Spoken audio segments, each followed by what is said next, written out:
이스라엘 집사람이나 그들 중에 거류하는 거류민 중에 무슨 피든지 먹는 자가 있으면 내가 그 피를 먹는 그 사람에게는 내 얼굴을 대하여 그를 백성 중에서 끊으리니 육체의 생명은 피에 있으니라.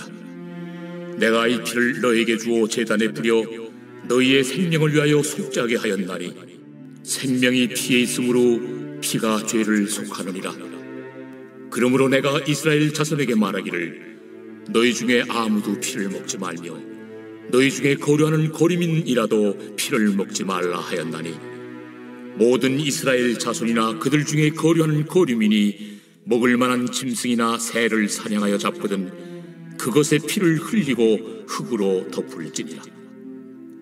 모든 생물은 그 피가 생명과 일체라. 그러므로 내가 이스라엘 자손에게 이르기를 너희는 어떤 육체의 피든지 먹지 말라 하였나니 모든 육체의 생명은 그것의 피인즉 그 피를 먹는 모든 자는 끊어지리라. 샬롬.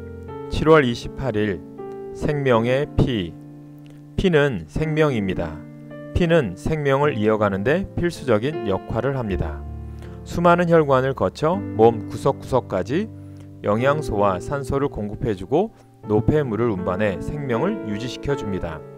피의 주성분인 적혈구, 백혈구, 혈소판, 혈장 등이 이런 역할을 합니다. 적혈구는 산소를 나르고 동시에 노폐물을 운반합니다. 백혈구는 우리 몸에 침입한 병균을 물리치는 일을 합니다. 혈소판은 상처에서 흐르는 피를 응고시켜서 보호합니다. 혈장에는 항체가 있어서 병균을 물리치고 영양분을 나르고 노폐물을 배출하는 중요한 역할을 합니다. 따라서 몸이 건강하기 위해서는 피가 건강해야 합니다.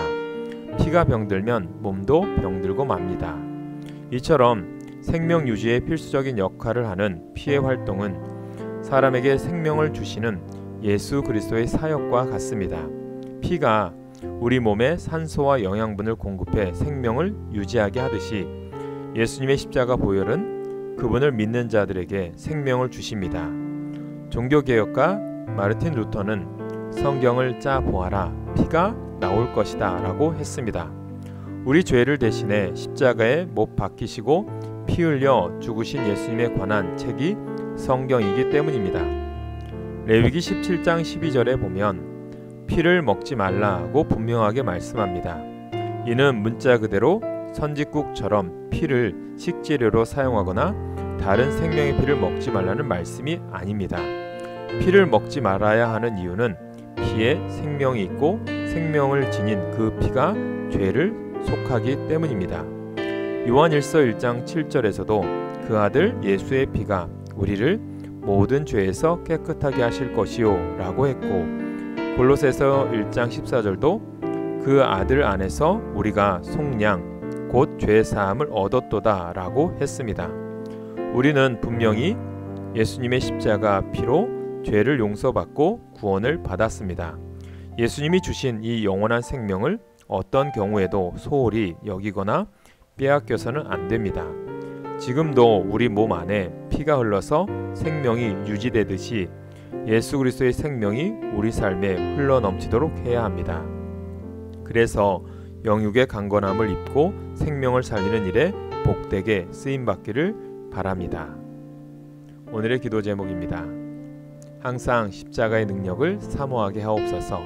십자가의 보혈로 죄 씻음 받은 자의 삶을 살게 하옵소서. 우리 교회 주님의 동역자와 일꾼을 보내주옵소서. 전도 대상자들을 위해 중보기도하게 하옵소서. 기도하겠습니다.